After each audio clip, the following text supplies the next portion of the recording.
안녕하세요. 얼마 전 있었던 일로 이야기를 하나 풀어보려고 합니다.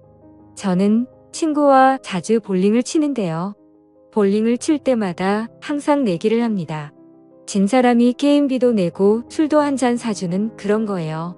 제가 게임에서 져서 술을 사는데 괜히 돈도 아깝고 그래서 간단하게 마시고 빨리 들어가려고 했거든요. 근데 그날따라 좀 기분이 좋아서 많이 마셨는지 마신 후 헤어지려던 찰나에 갑자기 친구가 제 옷깃을 붙잡으며 자기 집에서 2차나 하자고 하는군요. 저는 밤이 늦어 집에 들어가야 한다고 했으나 막무가내인 친구를 어떻게 말릴 도리가 없었습니다. 그래서 아내의 허락을 받은 후 친구의 집으로 갔어요. 1차는 저에게 얻어먹었으니 2차는 집에서 자기가 대접하겠다더군요. 물론 집으로 가는 택시비도 자기가 대주겠답니다. 이 친구는 술만 마시면 이렇게 죽자고 마십니다. 중간에 좀 끊을 줄도 알아야 하는데 그런 걸 모르는 것 같아요. 그래서 많이 마시면 항상 울고 어디에 전화하고 진상도 이런 진상이 없습니다. 그렇게 불편하게 친구네 집으로 향하게 됐는데 아니나 다를까 친구 집에 도착하니 친구 아내가 억지로 웃으며 우리를 반겨주더군요. 거실로 들어온 저는 친구 아내에게 적지 않게 눈치가 보였으나 어쩔 수 없었습니다. 그렇게 그곳에서 소주를 몇 병 마셨을까요? 친구는 술에 취해 쓰러졌고 저는 친구 아내의 안내를 받아 제 친구를 침실로 옮겼습니다.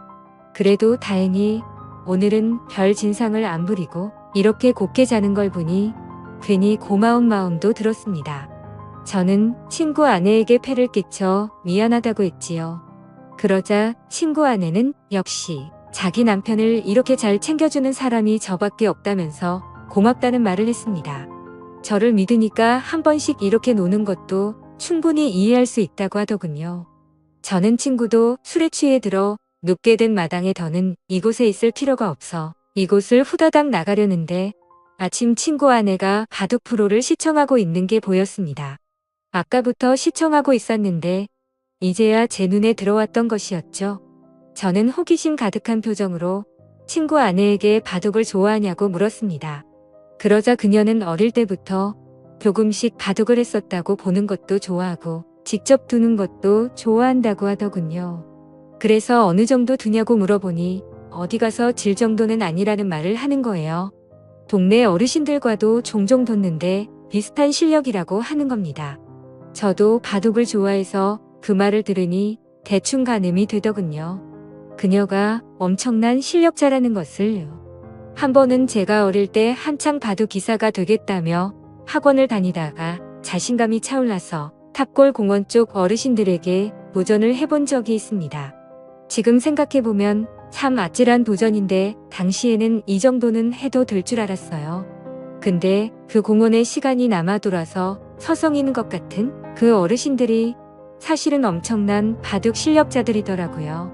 그 뒤로 부끄러워서 어디 가서 바둑 둔다는 말을 잘 안 하는데 그녀의 말은 정말이지 저를 궁금하게 만들었습니다.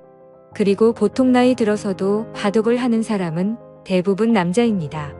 여자 바둑 기사가 참 없기도 하고 일반인 중에서는 더더욱 없더라고요. 그래서 호기심이 많이 생겨서 다음에 기회되면 바둑 한번 두자고 말을 했는데 그녀는 갑자기 지금 한번 하는 게 어떠냐는 제안을 하더라고요. 저는 늦은 밤에 민폐라고 생각해서 여기를 1초라도 빨리 나가려고 했던 찰나인데 지금 바둑을 두자는 친구 아내의 제안을 얼떨결에 받아들이게 되고 그렇게 게임을 시작하게 됐습니다. 저와 친구 아내는 바둑판을 서로 마주보고 앉아 첫 돌을 바둑판에 찍었습니다. 바둑판 맞은편에 앉아있는 그녀는 그다지 눈빛이 매섭지 않았습니다. 흡사 바둑 경험이 6개월 정도 되어 보이는 그런 초보자처럼 보였습니다. 눈빛만 봐도 상대방이 고수인지 하수인지 어느 정도 감이 오지 않습니까? 하지만 제가 봤을 때 그녀는 하수의 눈빛을 가지고 있었어요. 그래서 저는 괜히 그녀를 도발한다고 내기 바둑을 두자고 했습니다. 그러자 그녀는 한패의 내기 바둑을 승낙했고 아무래도 친구의 아내이다 보니까 돈 내기를 하는 것은 좀 예의가 아닌 것 같아서 그냥 가볍게 소원 들어주기를 했습니다. 그렇게 저와 친구 아내는 바둑을 두는데 술을 들면 들수록 감탄이 나왔습니다. 저에게 싸움을 거는 것처럼 보였고 한 수 물러나고 방어를 하는 것처럼 보였으나 매섭게 공격을 하면서 들어오는 그녀의 스타일이 너무나도 매력적이었습니다. 아주 유연하고 다채로운 수를 두더군요. 저는 그때 느꼈습니다. 이 정도 실력자면 동네 어르신들과 한 번쯤 자웅을 겨뤄볼 만한 사람이라는 것으로 확실히 초반에는 제가 많이 불리했습니다. 그녀의 눈빛에 방심을 많이 하기도 했고 술도 많이 먹어서 집중이 잘 안 됐거든요. 그러나 그녀의 공격을 몇 번 맞다 보니 술이 확 깨버렸습니다. 초반에 불리한 전세는 조금씩 역전을 하는 듯이 보였습니다. 학창시절 바둑부에 학원까지 다녔다는 장점을 내세워 후반으로 갈수록 친구 아내를 거칠게 밀어붙였습니다. 아마도 그날 바둑을 둔 게 최근 10년간 제가 가장 많이 집중을 한 시간이었던 것 같아요. 그만큼 저도 상대방의 실력에 맞춰서 진심을 다해서 뒀습니다. 위 지역은 확실히 제가 불리했으나 아래 지역을 다 먹게 되면서 제가 이기는 방향으로 게임이 흘러갔지요.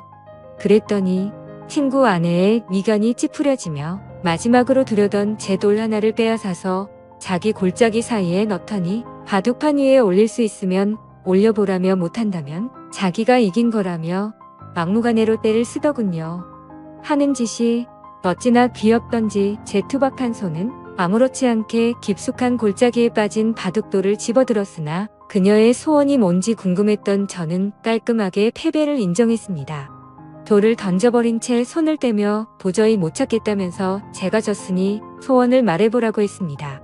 그녀는 민망하다며 얼굴을 붉히다가 제 얼굴을 보지도 못하더니 자꾸만 자신을 뚫어지게 쳐다보는 제 눈빛에 수줍어하는 표정으로 이렇게 말하더군요. 그녀의 소원은 좀 뜬금없었습니다. 갑자기 제가 시간이 되면 술이나 한 잔 사달라는 거였습니다. 저에게 호감을 표하는 게 아닌가 싶어서 기대하는 마음으로 다음날 친구 아내를 만나 술을 마셨습니다. 친구 아내는 오늘 만남은 남편에게 비밀이라고 하더군요. 저는 알겠다고 했어요. 그렇게 우리 둘은 술을 마시며 바둑 이야기를 많이 나눴습니다. 그녀도 바둑에 애정이 많았는지 재미있는 이야기를 많이 하더라고요. 적당히 술을 마신 후 곧장 숙박업소로 갔습니다. 누가 먼저 말하지 않았는데도 자연스럽게 발길을 닿았습니다. 어쩌면 솔직히 술은 핑계였고 우리 둘은 첫 만남부터 서로를 원한 게 아닌가 모르겠습니다. 바둑을 두면서 그 마음에 확신이 섰겠죠. 어쩌면 그 마음이 맞을 겁니다. 그렇게 친구 아내와 사고를 치고는 저는 집에 왔습니다. 정말 재밌고 짜릿한 순간이었습니다. 그렇게 며칠이 지난 후에 자꾸만 친구 아내가 생각나더군요. 이럴 줄 알았다면 그때 친구 아내 연락처라도 알아둘 걸 그랬다며 혼자 아쉬워하고 있었습니다. 저는 고민하다가 친구 아내가 너무나 보고 싶어서 3일 만에 친구에게 전화해 너희 집에서 술이나 마시자고 했습니다. 친구는 좋아하더군요. 어쨌건 저는 친구와 친구 집에서 술을 마시며 중간에 합석한 친구 아내와 셋이서 재밌게 놀았습니다. 그러자 친구 아내가 그러더군요. 저번에 진 내기 바둑에 관한 복수를 해야겠다고 말입니다. 그렇게 저와 그녀의 두 번째 대국이 시작됐고 저와 친구 아내는 친구가 보는 앞에서 진지하게 바둑을 두었습니다. 친구는 바둑에 취미가 없던지 긴 하품을 내뱉다가 자야겠다며 안방으로 들어가더군요. 바둑은 아무래도 한 게임이 시간이 좀 길다 보니 친구가 지루해하는 것도 충분히 이해는 갑니다. 그러나 지금 이 자리에서 대국을 물을 순 없죠. 끝까지 싸워야 했습니다. 저와 친구 아내는 아랑곳하지 않고 바둑판만 집중했습니다. 그런데 그 짧은 기간 동안 얼마나 연습했던지 그것도 아니면 질 수 없는 전략이라도 짜고 나왔던지 친구 아내가 너무나 잘 두더군요. 저는 손에 들고 있던 마지막 돌 하나를 제 앞 주머니에 넣으며 이걸 빼서 바둑판 위에 저를 대신해 둘 수 있으면 진짜 인정하겠다고 했지요.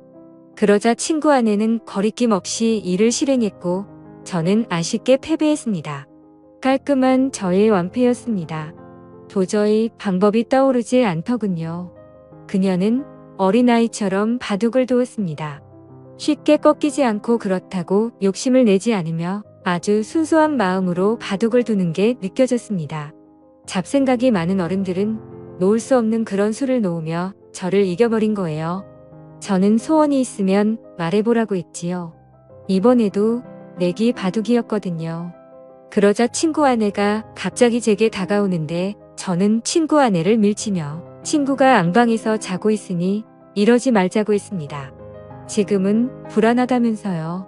그러자 친구 아내는 지금이 아니면 안 된다고 못을 박더군요. 어쨌건 저는 마지못해 선을 또 넘고 말았습니다. 나중에 알게 된 사실이지만 친구 아내에게 듣자니 친구가 2년 전에 바람을 피웠고 이를 자기에게 들켜 용서를 구한 채 지금은 성실히 살고 있다더군요. 그래서인지 몰라도 남편과는 자꾸만 마음의 거리감이 생겨 피하게 된답니다. 하지만 그녀도 여자이다 보니 이렇게라도 해소를 해야겠다고 하더군요. 제가 마음에 들어서 그런 거라고 말을 하는 걸 보니 저를 어떻게 한번 해보려고 이렇게 바둑을 열심히 두는 거였구나 생각했습니다. 마음이 씁쓸해지더군요. 아무렴 어떻습니까? 저도 솔직히 좋다고 생각했으니 좋다고 생각해야겠지요. 어떤지 친구와 같이 있어도 뭔가 서먹하다고 했는데 역시나 이유가 있었습니다. 그 후로 저는 친구 모르게 친구 아내와 깊은 만남을 이어갔고 그렇게 1년을 만나다 그녀가 헤어지자고 하더군요. 이제는 마음 잡고 가정을 위해 성실하게 사는 남편 뒤통수를 못 치겠다더군요. 그게 이유였습니다. 저는 아직은 그럴 수 없다며 계속 만나자고 했습니다. 친구 아내와 만나며 여러 얘기를 할 수가 있어 삶이 즐거웠습니다. 이런 것을 한순간에 내려놓기가 힘들더군요. 우리가 중년이 넘어서면 딱히 인생에 어떠한 즐거움을 찾기가 힘들잖아요. 다른 걸 떠나서 이렇게 즐겁게 바둑을 둘 수 있는 친구가 있다는 게 참 좋았는데 아쉽잖아요. 어쨌건 저는 헤어지자던 친구 아내를 겨우 설득해 계속 만나는 중인데 언제까지 이런 만남이 유지될지 모르겠습니다. 이제 헤어지기엔 이미 저는 친구 아내에게 너무나 깊게 빠져버렸거든요. 오늘의 사연은 여기까지였습니다. 감사합니다.